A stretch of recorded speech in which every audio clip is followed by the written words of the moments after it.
سر السلام علیکم، کیسے ہیں آپ؟ وعلیکم السلام عارفہ، بہت خوشی کی بات ہے میرے لیے بھی، کیونکہ میں بھی اپنے اس کنبے کو مس کر رہا تھا. سر ہم نے بھی آپ کو بہت مس کیا. ہاں، اور وہ حالانکہ رابطہ ہوا، مگر وہ کہتے ہیں نفس نفیس ملاقات اور آئی کانٹیکٹ کے ساتھ جو بات ہوتی ہے وہ بات ہی اور ہے.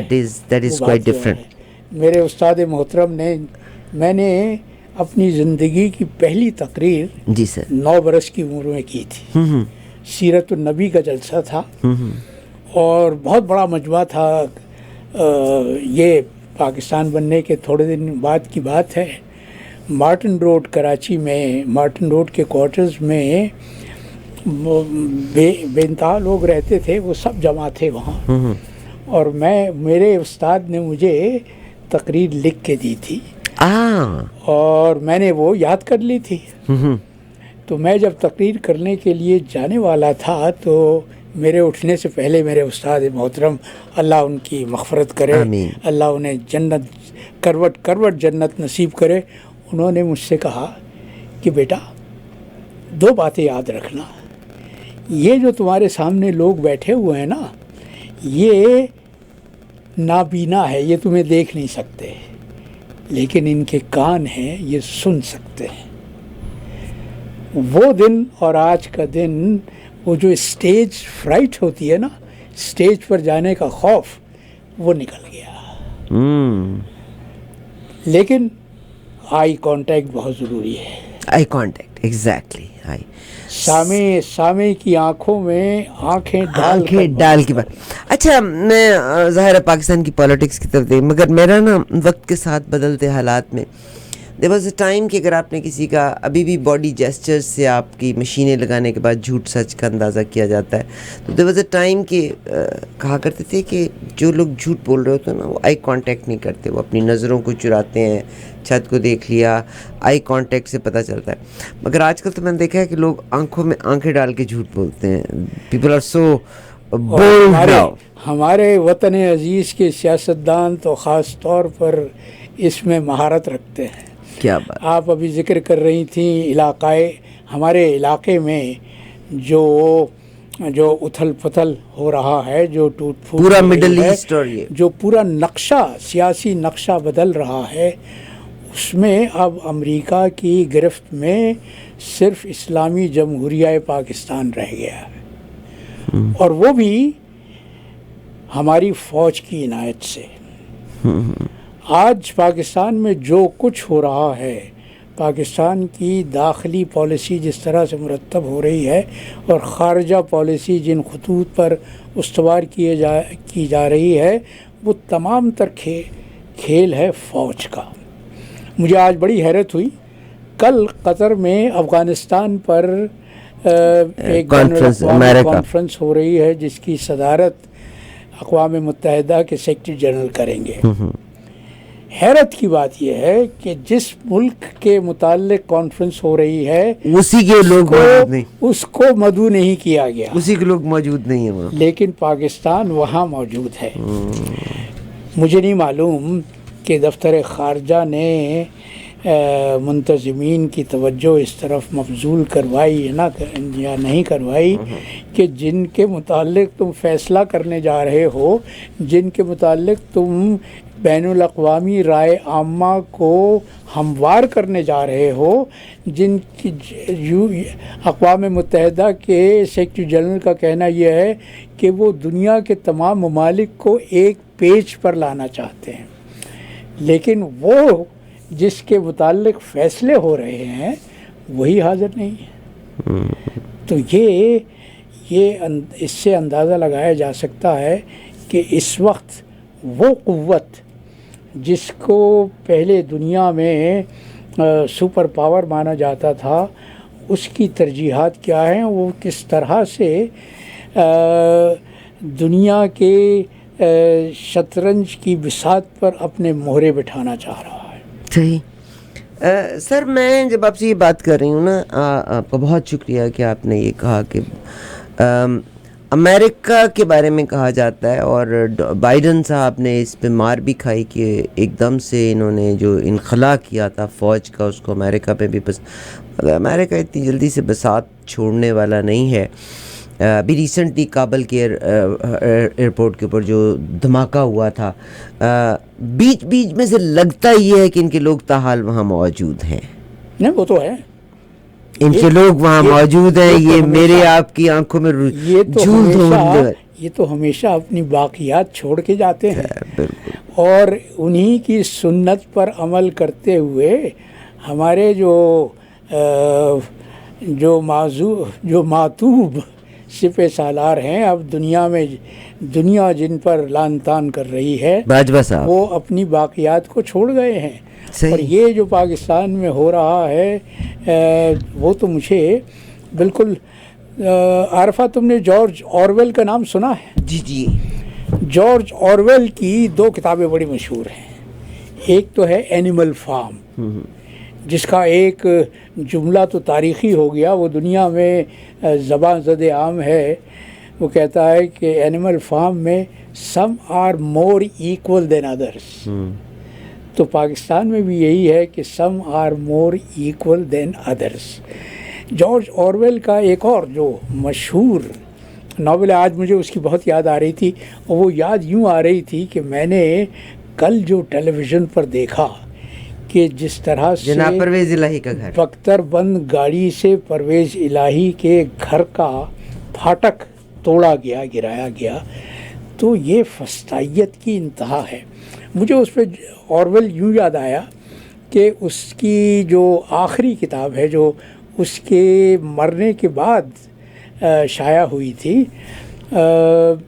ایک تو جارج اورویل کی اپنی اس کی تاریخ بہت دلچسپ ہے. اورویل پیدا ہوا تھا ہندوستان میں, اور اس کا باپ برطانیہ کی پولیس میں تھا. اورویل کی پیدائش ہوئی آگرے میں, اور وہاں اس نے آنکھیں کھول کے جو نقشہ دیکھا, جس طرح کا سلوک اس نے اپنے باپ کو اور برطانوی پولیس کے سپاہیوں کو ہندوستانیوں سے کرتے دیکھا, اس نے اسے عمر بھر کے لیے سوشلسٹ بنا دیا. جارج اورویل وہ شخص تھا جس نے اسپین کی خانہ جنگی میں شرکت کی تھی, آمریت کے خلاف ریپبلکنز کے ساتھ. تو یہ جو کتاب ہے 1984, یہ اورویل اس وقت بستر مرگ پر تھا جب اس نے یہ تحریر کی. کتاب تیار ہو گئی. کتاب جب چھپنے کو جا رہی تھی تو پبلشر نے اورویل سے پوچھا کہ اس کا عنوان تو تم نے کوئی تجویز ہی نہیں کیا.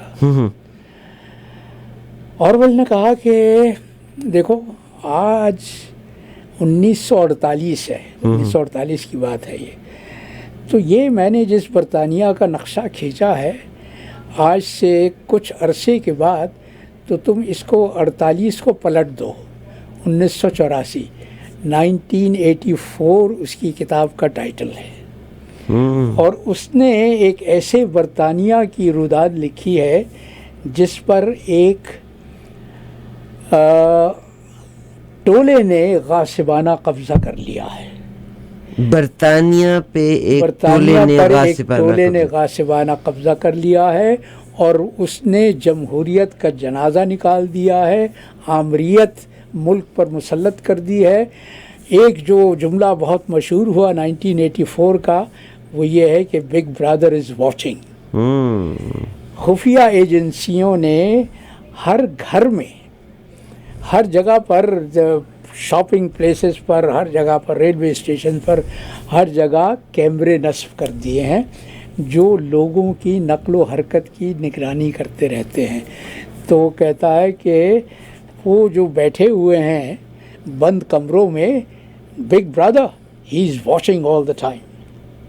تو پاکستان میں بھی یہی ہو رہا ہے ابھی بھی. پہلے ISI کے 6 شعبے تھے, مجھے معلوم تھا 6 شعبے تھے, اب کہا جاتا ہے کہ 9 شعبے ہو چکے ہیں. آج کسی, میں نام بھول رہا ہوں, کسی پاکستانی وی لاگر کا میں وی لاگ دیکھ رہا تھا, اس نے کہا کہ ISI کے ڈائریکٹر جنرل صاحب سے میں کچھ سوالات کرنا چاہتا ہوں. پہلا سوال تو یہ ہے کہ ISI کا بجٹ کتنا ہے. ہمارے ناظرین کو شاید یہ حقیقت معلوم نہ ہو کہ پاکستان کی قومی اسمبلی میں جب بجٹ پیش کیا جاتا ہے تو فوج کے لیے جو بجٹ مختص ہوتا ہے اس پر اراکین بحث نہیں کر سکتے، اس پر بحث ہی نہیں کر سکتے، یعنی اس پر تنقید یا تبصرہ کرنا تو الگ رہا، اس بجٹ کو زیر مطالعہ نہیں لایا جا سکتا۔ تو کسی کو نہیں معلوم کہ آئی ایس آئی کا بجٹ کتنا ہے۔ آج یہ کہا جاتا ہے کہ فوج کے تحت 25 یا 27 تک کہا ہے خفیہ ایجنسیاں کام کر رہی ہیں جو ملک کے عوام کے اور دانشوروں کے نگرانی پر مامور ہیں اور وہ ان کی نقل و حرکت کی مستقل نگرانی کرتی رہتی ہیں۔ مجھے اس بات پر یقین یوں آیا کہ میں نے شاید ذکر بھی کیا تھا کہ میرا ایک آرمی اٹیچی ہوا کرتا تھا، میں جب سفیر تھا ترکی میں، اس نے ایک دن اچانک مجھے فون کیا تو میں نے کہا کہ بھائی یہ برسوں کے بعد میری یاد کیسے آ گئی؟ اس نے کہا سر آج کل آپ کا اسلام آباد میں چرچا بہت ہو رہا ہے، چرچا بہت ہو رہا ہے۔ تو ایک ریٹائرڈ سفیر کا چرچا کیوں ہو رہا ہے؟ کیونکہ وہ سفیر بدنام ہو رہا ہے اپنی حق گوئی کے لیے۔ تو 777 بدنام ہو رہا ہے، ہاں 770 کے ہماری جان اس ملک کے لیے حاضر ہے، اور آپ جو بات کر رہے ہیں وہ آپ ملک کے لیے کر رہے ہیں۔ میں تو عارفہ یہ کہتا ہوں کہ مجھے اب تم کس عقوبت سے ڈراتے ہو بھائی؟ میں اپنی آپ کی اس عطاشی نے کال کیا، میں اپنی زندگی گزار چکا، میں نے اللہ کا شکر ہے کہ ہمیشہ حق کے ساتھ کھڑے ہو کے زندگی گزاری ہے، تو اب اس عمر میں تم مجھے کس عقوبت سے ڈرانا چاہتے ہو؟ کس عقوبت سے ڈرانا چاہتے ہو؟ آپ نے ڈرانا ہے تو باجوہ صاحب کو ڈرائیں۔ I have nothing against with for any army officer جس نے بیچا۔ آپ محل دیکھیں کتنا بڑا ہے، آپ دیکھیے انہوں نے کتنا بڑا، لوگوں کے دل میں اتنی نفرت ہے، آپ 2 بندوں کو چپ کرا لیں گے، 50 بندوں کو اٹھا لیں گے، 100 بندوں کو اٹھا لیں گے، مگر جو لوگوں کے دلوں میں اب نفرت ایک شخص کی وجہ سے، آپ ایک شخص کو چڑھا دے سولی۔ اسی لیے میں کہتا ہوں کہ باجوہ نے وہ کام کیا ہے جو ہمارے بدترین ابلیس بھی نہیں کر سکتا، کرنا چاہتے تھے لیکن اس میں کامیاب نہیں ہوئے تھے۔ باجوہ کی میر جعفر کی سنت پر چلنے کے عمل نے پاکستان کے لوگوں کے دلوں میں جو محبت تھی اپنی فوج کے لیے اس کو ختم کر دیا، اور اس محبت کی جگہ اب نفرت نے لے لی۔ اچھا اب ہوا یہ ہے کہ کچھ، میں نے تو ہمیشہ سے پولیٹیشنز کو زیادہ مورد الزام ٹھہرایا ہے، and people took me wrong. اب جو کل کا واقعہ ہوا ہے، جو ہیوملیشن ہوئی ہے نا، جو بےعزتی اراؤنڈ دا ورلڈ ہوئی ہے، آپ اس کا، وہ کہتے ہیں نا کہ بات تو نکل گئی آپ کے گھر سے، جتنا بےعزت آپ لوگوں نے ہونا تھا آپ بےعزت ہو گئے۔ جھوٹی عزت آپ جتنے مرضی اپنا کلا سیدھا کر کے رکھیں، it's not gonna do anything. مگر نقوی صاحب، مزے کی بات یہ ہے کہ جو اینڈ آئی ایم شیور کہ جو آپ کی یہ جو عبوری حکومت ہے، یہی لوگ حکم دے کے، میں نے بھی زندگی میں کام کیا ہے، گورنمنٹ میں بھی کام کیا ہے، اینڈ وہ فوراً نکل گئے عمرہ کرنے کے لیے، ٹھیک ہے، اور اب لوگوں کو ریومرز میں ڈال دیا اور کہا جی نہیں ہم نے تو نہیں آرڈر دیا، تمہارے فرشتوں نے آرڈر دیا۔ صرف وہی نہیں نکلے، پنجاب کے آئی جی بھی ملک سے پنجاب کے آئی جی اور لاہور کے سی سی پی او جو کہلاتے ہیں وہ بھی لاہور سے۔ بلال کامیانہ، بچپن اس کا میری آنکھوں کے آگے گزرا، بلال کا کمال۔ مسز کامیانہ، میں نے ہمیشہ شیئر کیا کہ میری اگر سکسیسفل زندگی تھی نا، اس میں کریڈٹ مسز کامیانہ، بلال کامیانہ کی ماں کو جاتا ہے۔ اتنی بڑی عظیم ماں کا بیٹا ہے نا، I am surprise what is happening in Pakistan. میں سر یہ سارے کے سارے آرڈرز دے کے ملک سے باہر نکل گئے جی مجھے تو نہیں پتا، تم الو کے پٹھے ہو سارے کے سارے، کس ملک کو تم لیڈ کر، بے وقوفوں کے ملک کو تم لیڈ کر رہے ہو کہ میں نے نہیں کیا۔ ہاؤ کم کہ you are away and you don't know کہ پاکستان میں ہو کیا رہا۔ اب وہاں پر جن لوگوں نے یوز کرنا تھا انہوں نے یہ سارا کا سارا معاملہ آئی ایس آئی کے، بھائی اچھا جی وہ تو ملک کے باہر ہیں، بیکاز پاکستانی لوگ سادے بھی بہت ہیں، they buy things very easily. What do you think کہ it is just to involve ISI, and I am 100% sure کہ یہ order was given by Naqvi Saab, by IG police اور by CCPO. جس کسی نے بھی یہ حکم صادر کیا انہی 3-4 میں سے اس کا ہدف کیا تھا؟ سوال یہ ہے کہ ہدف کیا تھا، کیا حاصل کرنا چاہتے تھے؟ ہدف یہ تھا کہ خواجہ آصف صاحب نے ایک پریس کانفرنس کیا جس میں انہوں نے کہا کہ یہ سارے کے سارے چور تھے. اس کو کیا ضرورت تھی کہ وہ اپنی شناخت کو ختم کرنے کے بعد ان کے پلیٹ فارم پہ جا کے election. It is just to punish sir. نہیں، it is just to punish. یہ جو مذاکرات ہو رہے ہیں جن کا حتمی دور کہا جا رہا ہے کہ کل ہوگا، منگل کو ہوگا، ان کو سیبوتاژ کرنا مقصود تھا. میں پی ٹی آئی کی قیادت کو داد دیتا ہوں کہ وہ مشتعل نہیں ہوئے، ورنہ اگر وہ اس حرکت کے بعد یہ کہتے کہ ایک طرف تو تم ہم سے مذاکرات بھی کر رہے ہو، دوسری طرف یہ فسطائی حرکتیں بھی جاری ہیں، تو ہم ان مذاکرات سے واک آؤٹ کرتے ہیں. لیکن انہوں نے وہ نہیں کیا، اور میں ذاتی طور پر ان کو داد دینا چاہتا ہوں کہ وہ اشتعال میں نہیں آئے. لیکن اب ہو کیا رہا ہے، وہ جو ڈوریاں کھینچنے والے ہیں وہ نہیں چاہتے کہ کسی طرح سے سیاسی رہنماؤں کے درمیان مذاکرات کامیاب ہوں اور اس کے نتیجے میں وہ کسی متفقہ تاریخ کے انتخابات پر آمادہ ہو سکیں. یہ سارے وہ ملک میں اضطراب کی کیفیت رکھنا چاہتے ہیں، وہ ملک کے حالات کو ایک ڈگر پر نہیں آنے دینا چاہتے. وہ یہ چاہتے ہیں کہ کھلبلی رہے، انتشار رہے، اور اس کے ذریعے سے وہ اپنا یہ سمجھتے ہیں کہ وہ اپنا مقصد پورا کر سکتے ہیں. حالانکہ یہ ملک کے حق میں زہر بات. ویری سیڈ کہ ایک ملک میں ڈیموکریٹک کنٹری ہے، آپ الیکشن وہاں کرا دیں. مگر ایک بات یاد رکھیے گا کہ فرام دا ڈے ون اگر عمران خان صاحب کی مس کیلکولیشن تھوڑی سی ہو گئی کہ جو لوگ غلط ہوتے ہیں نا، وہ اپنا ایجنڈا پورا کرنے کے لیے ہر حد کو کراس کرنے کے لیے تیار ہوتے ہیں. جس طریقے سے وہ لوگ آئے، اس کے بعد ٹو بی آنیسٹ میرا تو پالیٹکس سے دور پرے کا بھی رشتہ نہیں ہے. We are seeing from the day one کہ الیکشن وہ کیوں کرائیں گے. ہاں، عمران خان کی کیلکولیشن کیوں غلط ہوئی؟ ہی شوڈ ہیو سٹ there in the assembly as an opposition, کوئی ایک سٹیپ نہ آگے چلنے دیتا. بالکل، میں 100% اتفاق کرتا ہوں اس سے کہ عمران نے بہت بڑی غلطی کی ہے. عمران کی پہلی بڑی غلطی، وہ جو ہمالیئن بلنڈر جس کو کہا جاتا ہے، وہ تو یہ تھا کہ اس نے قمر باجوہ کو ایکسٹینشن دی، ان کی مدت ملازمت میں توسیع کی.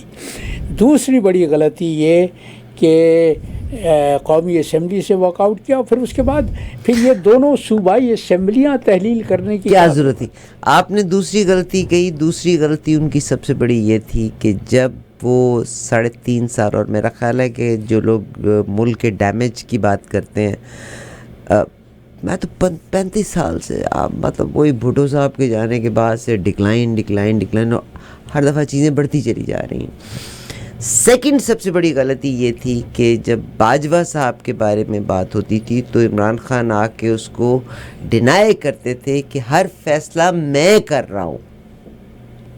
ٹھیک ہے، آپ کو بھی یاد ہوگا سر. بالکل، بلکہ دس از ویری انفارچونیٹ کہ پاکستانی باجوہ صاحب کا وہ دفاع کرتے تھے اور وہ اوپنلی ایئر پہ آ کے کہتے تھے کہ میں ہر فیصلہ میں کر رہا ہوں، آرمی میرے سے پوچھ کے فیصلہ کرتی ہے.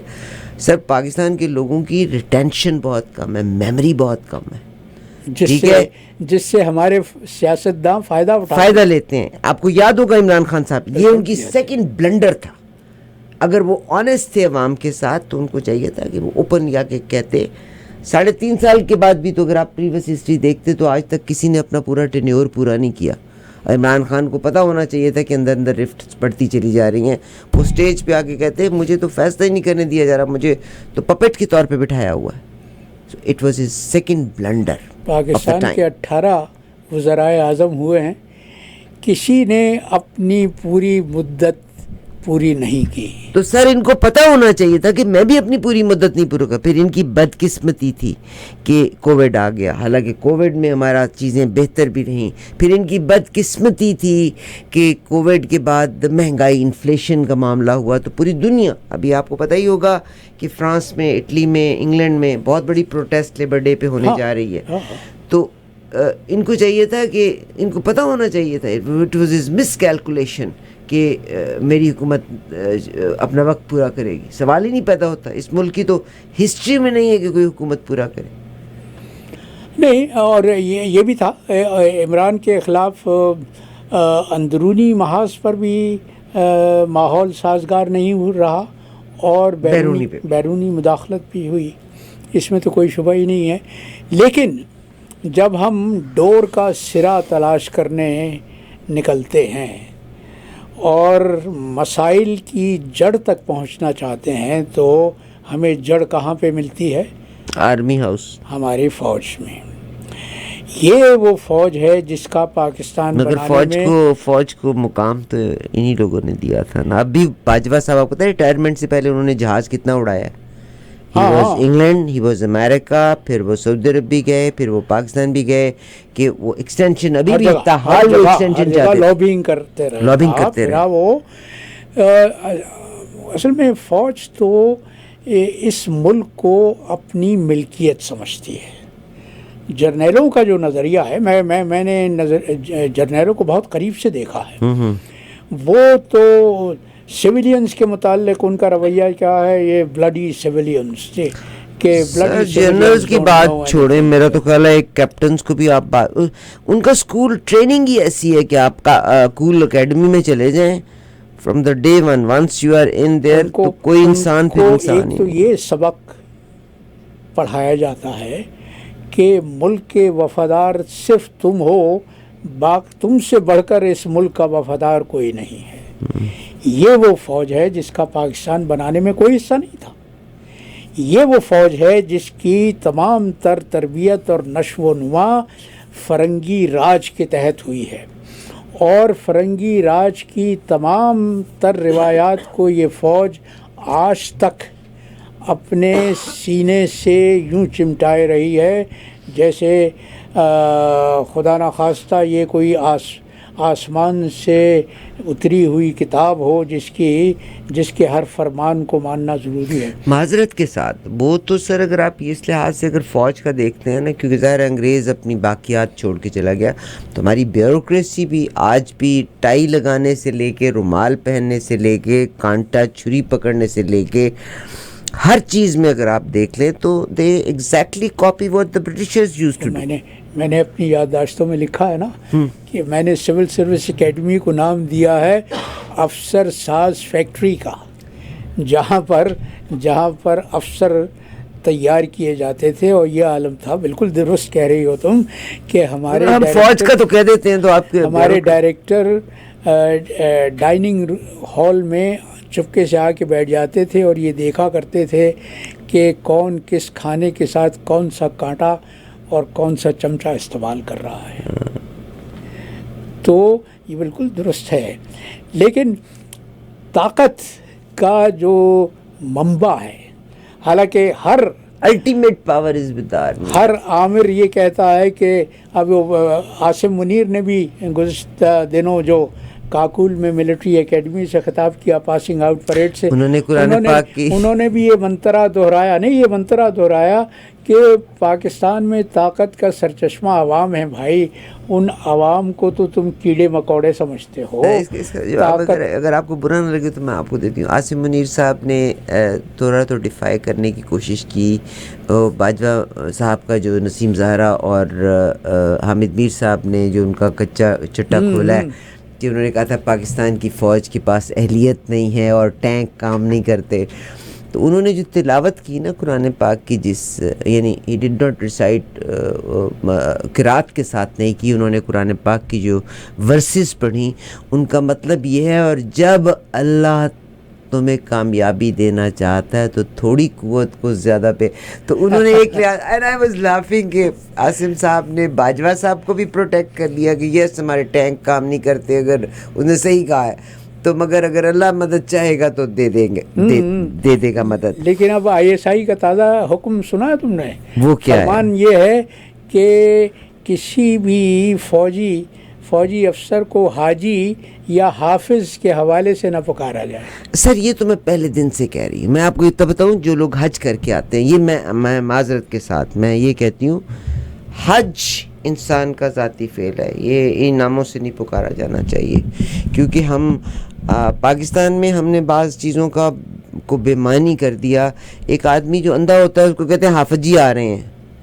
حفظ قرآن تو بہت بڑی سعادت ہے سر. نہیں وہ تو ہے، اس سعادت We should not link, it's his personal. اس سعادت پر فخر کرنا چاہیے، نہ کہ اس پر شرمندہ ہونا نہیں، چاہیے. شرمندہ نہیں سر. میں اس کو جس اینگل سے دیکھی، اور یہ میں آج سے نہیں کہہ رہی، جس دن سے عاصم منیر صاحب آئے ہیں نا، میں اس دن سے کہہ رہی ہوں. جیسے فیاض ولانا، ہی از حافظ قرآن، he never uses word حافظ with him. نہیں، لیکن It's someone's personal. ISPR نے خود ہی اس کا ڈھنڈورا پیٹا تھا کہ نئے سپہ سالار عاصم منیر حافظ قرآن ہیں.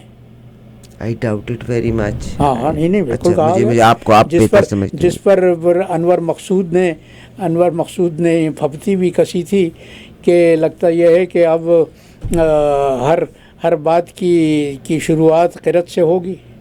اچھا، مجھے اس کے بارے میں علم نہیں. اچھا، اب آپ کیا سمجھتے ہیں کہ یہ پہلے دن سے ہمارے جیسا نہ جس بندے کی نالج بھی اتنی نہیں ہے، اور I was never into the politics, election تو ہوتے نہیں نظر آ رہے. حالانکہ مریم صاحبہ نے بھی اپنے پیپرز جمع کرا دیے ہیں، سب نے پیپرز اپنے جمع کرا دیے ہیں. شہباز شریف چاہتے ہیں کسی نہ کسی طریقے سے کہ میں فائر ہو جاؤں. وہ تو چاہتے ہیں، وہ شہید ہونا چاہتے ہیں. وہ تو چاہتے ہیں. اگر وہ شہید ہو جائیں گے تو it will go in the favour. The way Imran Khan کی ریٹنگ واز پور. نہیں، لیکن وہ PDM کی 1 سال کی جو کارکردگی ہے، اور جس طرح سے پاکستان کے عوام پر مصائب کا بوجھ لادا گیا ہے، جس طرح سے معیشت کو تباہ کیا گیا ہے، اس کے بعد میں یہ نہیں سمجھتا کہ شہباز شریف اگر شہیدوں میں شامل ہو جائیں انگلی کٹا کے، تو ان کو اس سے کوئی سیاسی فائدہ ہوگا. بالکل نہیں ہوگا. اس وقت تو وہ جو کہتے ہیں نا کہ ایک موج ہے، سمندر کی موج عمران خان کے حق میں ہے. تو جو بھی موج ہے دریا میں اور بیرون دریا کچھ عمران کے مقابلے پر جو بھی کھڑا ہوگا وہ تنکوں کی طرح سے بہہ جائے گا.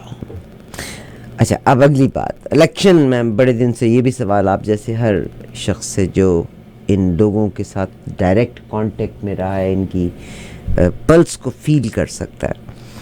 سر، رزلٹ جب آئے گا نا الیکشن کا، سے اگر عمران خان جیت بھی جائے گا تو ڈو یو تھنک کہ یہ PDM والوں نے جو ایڑی چوٹی کا زور لگا دیا، would they accept those results? ملک تو پھر بھی کیوس میں رہے گا. میں تو عارفہ ذاتی طور پر اس بات کا قائل ہوں کہ یہ جو ہمارا معاشرہ ہے، دیکھو نا، یہ جاگیرداری کلچر، یہ جمہوریت کے لیے کسی طرح سے سازگار ہے ہی نہیں. جمہوریت ہمارے جیسے معاشروں میں پروان نہیں چڑھتی، اور نہیں پروان چڑھ سکی اس کے ثبوت ہمارے سامنے ہے.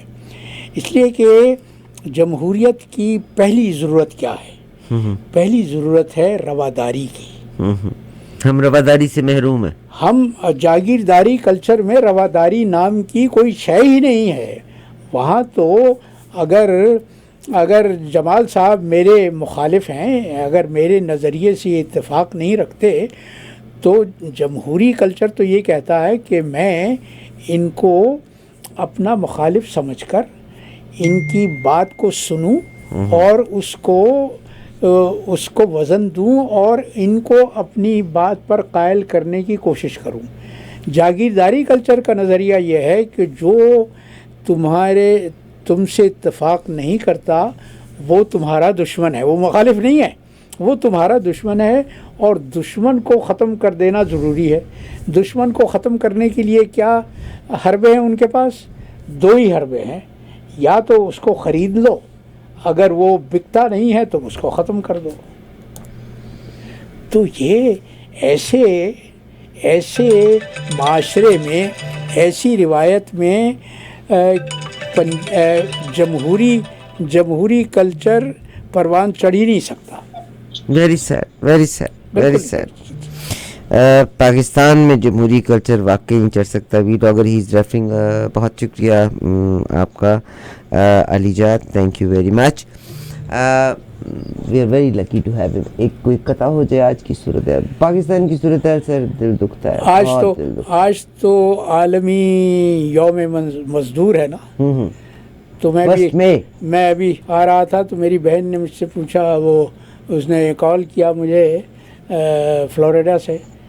تو میں نے کہا کہ میں جا رہا ہوں اپنے پروگرام کرنے کے لیے. تو اس نے کہا بھائی جان آج بھی جا رہے ہو؟ آج تو میں نے کہا ہاں دیکھو یہ تو آج تو خاص طور پہ مجھے جانا چاہیے اس لیے کہ یہ عالمی یوم مزدور ہے، اور میں جو یہ پروگرام کرتا ہوں تو میرے لیے یہ وہ ہے جس کو انگریزی میں کہا جاتا ہے labour of love. Labour of love, کیا بات ہے سر. تو میں نے اس پر یہ کہا ہے، سنا دیتا ہوں تم کو. آج ابھی آ رہا تھا تو قطع کہا بہن سے بات کرنے کے بعد. تو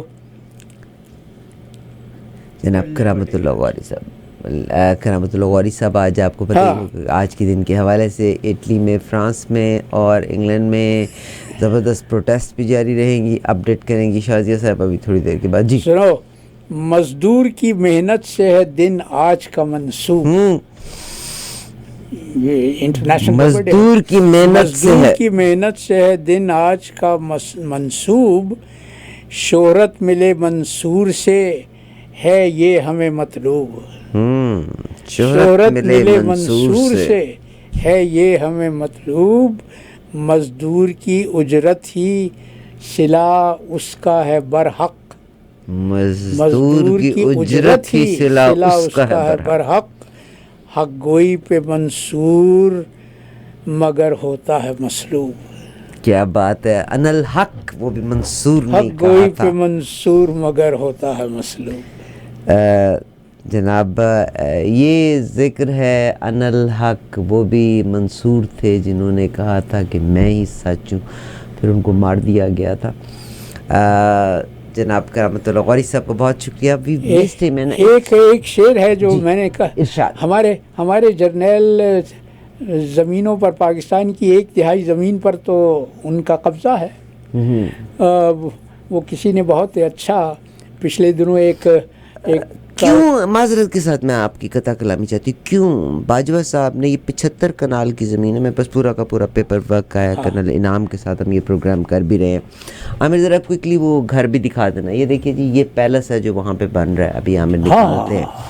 یہ وہ پیلس ہے اور اسی لین میں آگے جا کے باجوہ صاحب رہتے بھی ہیں. یہ لک ایٹ دس پیلس، اس کے 3-4 ویوز آئے ہیں. دس از دا پیلس.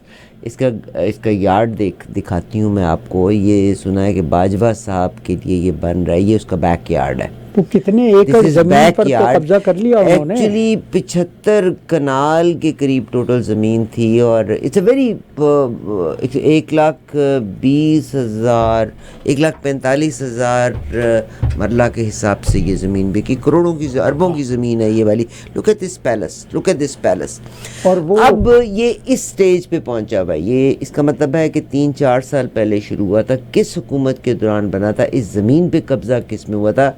کیا اس وقت کے جو آپ کے وہاں کے ڈپٹی کمشنر جو ان لوگوں کو کیوں ہوش نہیں آئی تھی؟ کیا یہ آرمی کا ناجائز فائدہ؟ کیوں کسی میں اتنی حوصلہ نہیں تھا کہ وہ اس بات کو ہائی لائٹ کرتا کہ باجوہ کا گھر نہیں بن سکتا؟ کس کی مجال ہے عارفہ کہ وہ آرمی چیف. سر آج بھی تو مجال ہے نا، آج بھی تو یہ ہم گھر بھی دکھا رہے ہیں. نہیں تو اب تو یہ کہ چونکہ ان کا پردہ اٹھ چکا ہے، اب تو وہ ان کی حقیقت سامنے آ گئی ہے نا.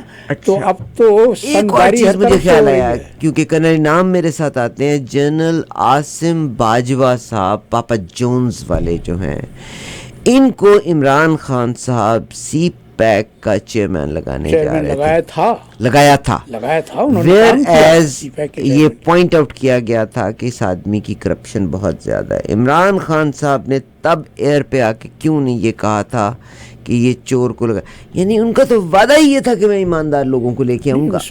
اس وقت تو اشتراک تھا نا فوج کی قیادت کے ساتھ.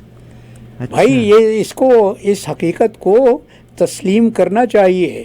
اس سے روگردانی کرنا صرف مصلحت, پی ٹی آئی سے غلطی ہوئی تھی. بالکل غلطیاں ہوئیں. تو میں کل مجھے کوئی یاد دلا رہا تھا کہ جنرل راحیل شریف نے کتنے سینکڑوں مربع زرعی زمین کے حاصل کیے. تو یہ تو حالانکہ ہمارے دلوں میں محبت گاڑنے کے لیے کیا کہا گیا تھا, میجر عزیز شہید جو ہیں وہ ان کے ماموں تھے اور ان کی والدہ اور ان کی یعنی وہ کہانیاں سنی تھی. مگر بھائی تو بھی آپ کو پتہ ہوگا کہ آپ کے نواز شریف صاحب جب وہ گئے ہیں تو انہوں نے مریم اورنگزیب نے غلط خبر شیئر کی تھی کہ محمد بن سلمان سے ان کی میٹنگ ہوئی ہے, اور راحیل شریف صاحب نے نواز شریف صاحب سے ملاقات سے بھی انکار کر دیا نہ محمد بن سلمان کی ملاقات جی نہیں ہوئی. یہ تو مریم اورنگزیب جو اپنے خاندانی وفاداری نبھا رہی ہیں, میں تو ان کو کہتا ہوں کنیز زادی, کیونکہ ان کا رشتہ تو بہت گہرا ہے نا شریف خاندان سے.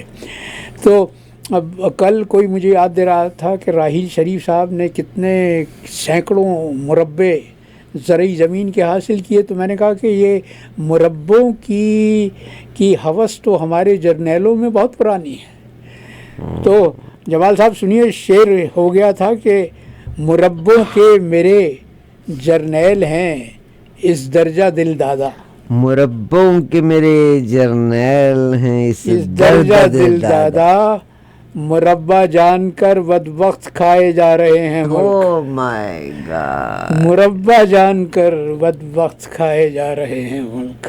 سیڈ ہے. مگر آپ اس ملک کو کہاں لے کے جائیں گے؟ انڈیا کے جنرل کے بارے میں بی بی سی نے کور کیا اس کا کہ بپن راوت کہتے ہیں ایک دن وہ اور ان کی بیگم جو ہیں وہ چیک پوسٹ سے پہنچے تو چیک پوسٹ پہ ان کو روک لیا گیا. انہوں نے یہ تعارف نہیں کرایا کہ میں جنرل ہوں. تو جب وہاں پہ ایک چیک پوسٹ پہ کارڈ مانگا جاتا ہے تو کارڈ مانگا گیا. تو جب وہ اس بندے نے دیکھا تو خیر یہ بات بعد میں پتہ چلی کہ وہ نیور تھاٹ کہ جنرل صاحب ایسے گزر سکتے ہیں, کہ وہ اپنا روب دبدبہ بٹھانے کے لیے کہتے بس دل اداس تھا یا دل پریشان تھا, I just wanted to go see my cousin, وہ بھی آرمی میں تھا, تو میں نے وداؤٹ اینی پروٹوکول میں نے ٹریول کیا. لیکن ہمارے جرنیل جب نکلتے کیوں نہیں یہ ہمارے پوزیشن ہولڈرز, ہمارے جرنیل جب نکلتے ہیں جس طراق سے نکلتے ہیں تو وہ تو ہندوستان میں وائس رائے بھی اس آخری سوال مانتی ہوں انڈیا پاکستان کی بات کی. آپ کے اسپیکر قومی اسمبلی راجہ پرویز اشرف صاحب ٹورنٹو میں آئے ہوئے تھے. پاکستان نے تو پروٹوکول نہیں دیا تھا. عام پاکستانی جو کینیڈا میں موجود ہیں انہوں نے ان کے لیے آنٹراج کا بندوبست کیا تھا, ان کے لیے گاڑیاں پولیس کا بندوبست کیا تھا. پھر کیا وجہ ہے کہ بیرون ملک پاکستانی کیوں ایسے لوگوں کو سپورٹ کرنے کے بعد وہ پروٹوکول دیتے ہیں؟